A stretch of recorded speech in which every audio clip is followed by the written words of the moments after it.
Today it's time for another update on one of my favorite accounts that I have. And honestly, this portfolio is becoming more exciting every single month. If you've been following my channel for a while now, you know that I have multiple investment accounts and they all serve different purposes.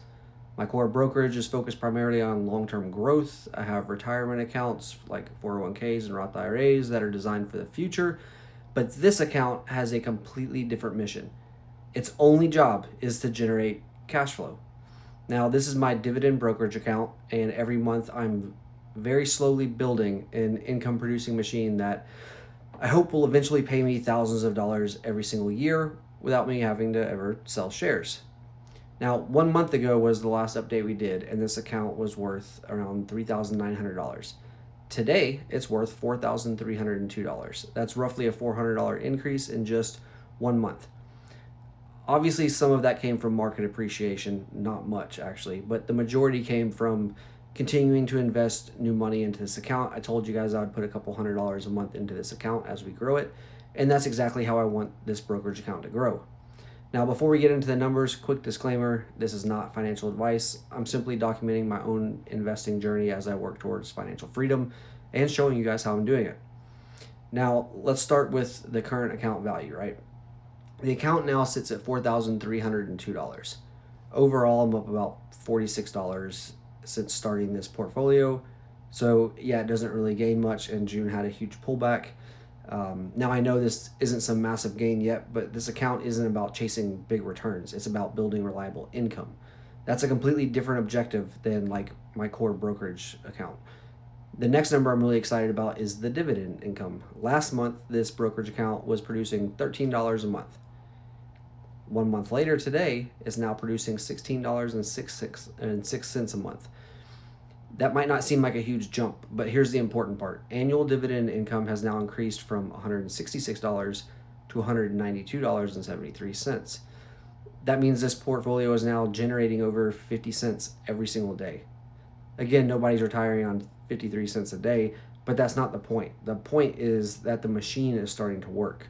Every month I continue investing. Every month the income continues growing. Every month I own a little bit more of great businesses and ETFs that send cash back into my account. And eventually those very small numbers become much bigger numbers. One thing I've learned about investing is that people dramatically underestimate small beginnings. Everybody wants to start where somebody else finishes, right? People see portfolios generating $5,000 a month in dividends and think that's where the story began. But it didn't. It started exactly like this: a few dollars, and then $10, and then $50, and then $100, and then eventually hundreds every single month. The progress is boring, and the process is boring, but that's exactly why it works. And that's why I'm showing it to you guys here on this channel, so you can see how many years this takes me to build, so you have a realistic expectation. Now let's talk about the actual holdings, because I know that's what many of you are interested in. The largest position in this brokerage account is SCHD. It makes up the biggest portion because I believe it's one of the best dividend growth ETFs available. It owns financially strong companies with a history of increasing dividends over time.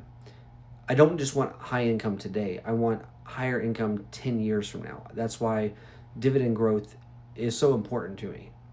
My second largest holding is DGRO. DGRO complements SCHD really well because it also focuses on companies with a history of growing their dividends. Instead of chasing like high yields, I'm trying to own businesses that can continue raising payouts year after year. So the process is a little bit slower than some people you see claiming thousands of dollars in income a year from dividends. Next, we'll move into JPI. It serves a different purpose. It generates higher current income through its option strategy. I know some investors love JEPI and others don't.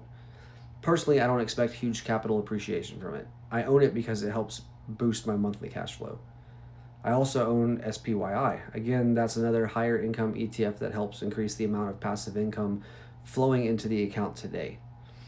Then I have HDV. HDV focuses on large, financially stable, dividend-paying companies. It's another piece of the diversification puzzle for this.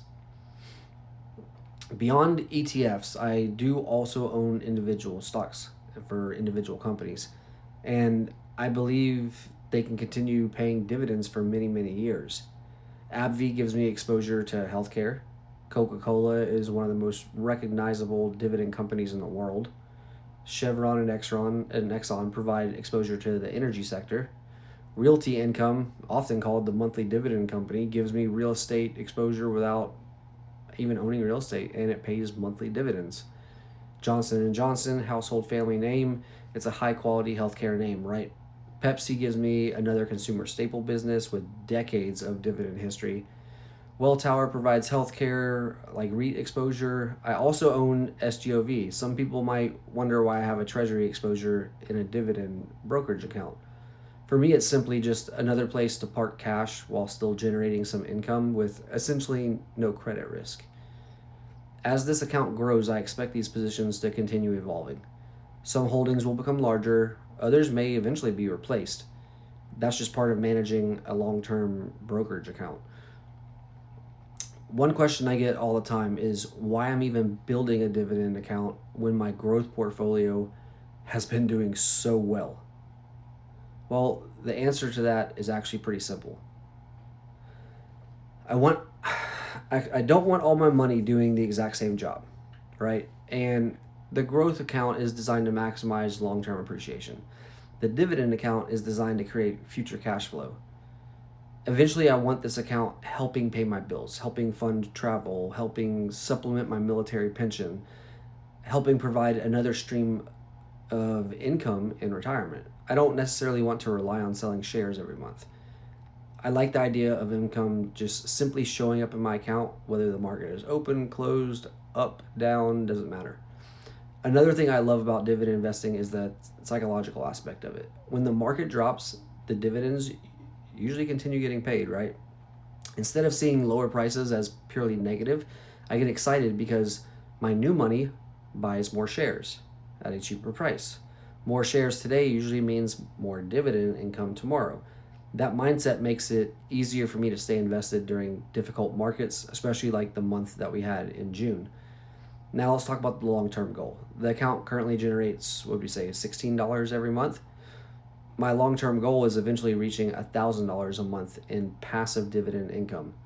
That would be $12,000 a year. Will it happen next year? No. Will it happen quickly? Probably not. It's going to take a couple years. But that's okay because investing has taught me something really important. Small numbers become big numbers through consistency. If I continue adding every month, month after month, reinvesting the dividends, and allowing compounding to work, eventually this account becomes something much more powerful than what it is today. And I have a lot of time still. I'm only 41 years old. And I think that's one of the biggest lessons investing teaches. Everyone wants overnight success. Very few people appreciate slow, consistent progress. I'm perfectly okay with slow because slow eventually becomes significant. At the end of the day, I'm really happy with where this account is heading. The balance continues growing every month, right? That's what's important. The dividend income continues increasing. The holdings are becoming more diversified. And every month, this account moves one step closer to becoming an income producing asset on a good scale. I'm excited to continue documenting every milestone with you as we build this specific account together. I think this is going to be a really fun series as we move along through it. If you enjoyed this update though, make sure you subscribe because I will continue posting monthly updates showing you every contribution and dividend increase and portfolio change and every milestone along the way. And as always, let me know down in the comments, engage with me. If you are starting a dividend account today, which ETF or stock would be your very first purchase?